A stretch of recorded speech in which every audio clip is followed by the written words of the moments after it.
Hola, ¿qué tal? Un saludo a todos y a cada uno de ustedes. Espero que se encuentren muy bien.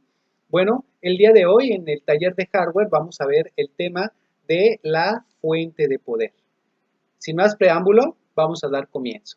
Vamos entonces a hablar hoy acerca de lo que es la fuente de alimentación. La fuente de alimentación o fuente de poder tiene el objeto de proveer de electricidad a cada dispositivo de la computadora. Toda fuente cuenta con las siguientes características o con las siguientes etapas: filtrado transitorio, selección de tensión y multiplicación, rectificación, conmutación, transformación y una nueva etapa de rectificación, filtrado y regulación. El proceso de conversión que sufre la corriente eléctrica al atravesar la fuente de energía es algo complejo y depende de numerosos componentes electrónicos. Mediante la descripción de este recorrido vamos a estar explicando el funcionamiento de una fuente de poder o una fuente de energía. Veamos entonces la primera etapa, que es la etapa de filtrado. Su principal componente es un varistor, es decir, es una resistencia variable de tensión que se ocupa de cortar los picos de tensión recibidos desde el suministro eléctrico. Esta etapa también evita que la interferencia electromagnética generada por la fuente pase a la red eléctrica y genere disrupciones en otros equipos eléctricos. Por último, un termistor, es decir, una resistencia cuyo valor varía según la temperatura. De ahí viene su nombre, termistor, que impide que los picos de grandes consumos de tensión dañen a los demás componentes de la fuente. En las fuentes de baja calidad, esta etapa es obviada. La segunda etapa, que es la etapa de selección y multiplicación, es donde se lleva a cabo de una manera simple, muy sencilla, la selección de la tensión de entrada, es decir, de 110 o 220 volts, según el país, según donde te encuentres y según las condiciones de tu conexión a la electricidad. Esto mediante una llave o un dispositivo selector. Lo interesante de esta fase es que si nosotros seleccionamos 110 volts, entra en funcionamiento entonces un multiplicador de tensión que lo va a elevar a los 220 volts, requeridos. La siguiente etapa va a ser la etapa número 3 y es la etapa de rectificación. La PC y los demás periféricos conectados a ella se alimentan con corriente continua, pero el suministro que el equipo recibe de la red llega en forma de corriente alterna. Esto hace necesario rectificar la tensión recibida para transformar la onda sinusoidal en una señal continua. Este cambio se lleva a cabo mediante diodos que forman un puente rectificador. También se eleva la frecuencia de 50 o 60 hercios de la red hasta un valor alto en comparación, de entre 110 kHz y 1 MHz. Entrando a la cuarta etapa, es decir, la etapa de transformación y conmutación, una serie de transistores cortan y modulan la tensión para transformarla en pulsos. El ciclo de trabajo de estos transistores de conmutación está intrínsecamente ligado a la etapa de regulación y carga de trabajo de la fuente. La corriente continua se vuelve a convertir en alterna, pero con una onda de forma rectangular. Esta se envía a un transformador que por inducción electromagnética entrega los valores de tensión requeridos por el sistema: 3.3, 5 y 12 volts. Gracias a este principio, la etapa primaria, es decir, la alta tensión, se separa físicamente de la etapa secundaria, que es la baja tensión. Entramos a la quinta etapa, que es la etapa de filtrado y rectificación.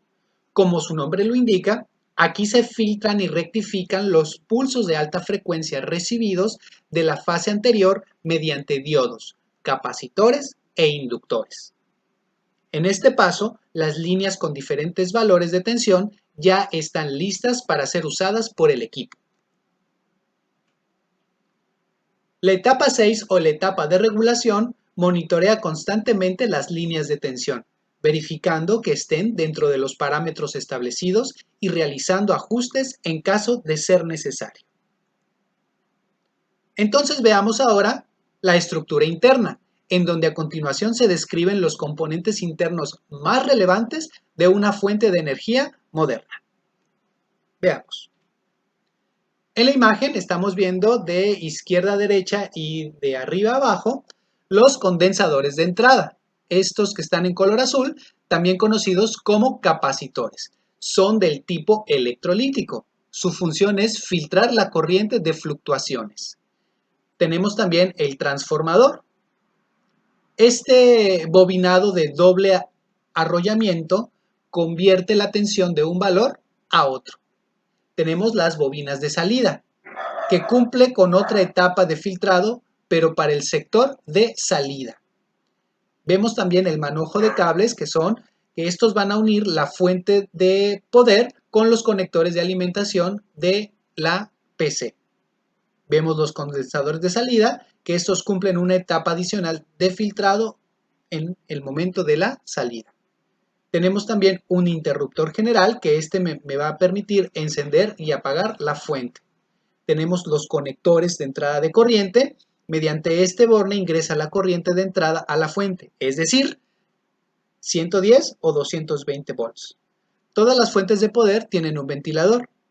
Es el cooler encargado de expulsar el aire caliente de la fuente hacia el exterior de la PC. Algunas fuentes, tienen uno o más coolers. El fusible. Este elemento actúa como protector. Si ingresa más tensión de la admitida, se rompe para salvar otros componentes. Y por último, el puente rectificador, formado por 4 diodos, convierte la corriente alterna en corriente continua. Los tipos de fuentes, bueno, algunos fabricantes ofrecen una fuente para cada usuario y para cada necesidad. En este espacio vamos a repasar las 4 clases de fuentes de energía más utilizados. Y estas se clasifican según sus prestaciones. En la imagen estamos viendo una fuente de poder genérica. Este tipo de fuentes se encuentran dentro de la gama baja. Su costo es reducido al obviar etapas presentes en fuentes de alta gama. Suelen estar incluidas en algunas computadoras básicas de oficina y equipos que no requieren un alto consumo. Las fuentes de poder genéricas tienen una vida útil promedio de unos 3 años.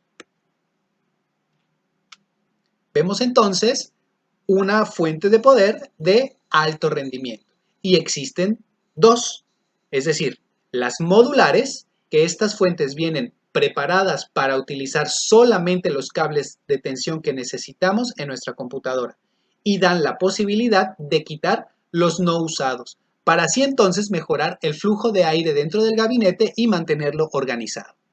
También encontramos las semimodulares, que prácticamente son similares a las modulares, excepto que el cable de alimentación a la motherboard no puede quitarse. Además, en algunos casos no es posible retirar todos los cables para alimentar los distintos componentes. En esta tabla vemos una comparativa de las fuentes de energía, en donde podemos ver los usos, el modelo destacado, la potencia en watts, si es modular o no, y la certificación 80 Plus. Tenemos aquí que prestar bastante atención en las certificaciones si es que vamos a utilizar una fuente de alimentación para un equipo de gama alta.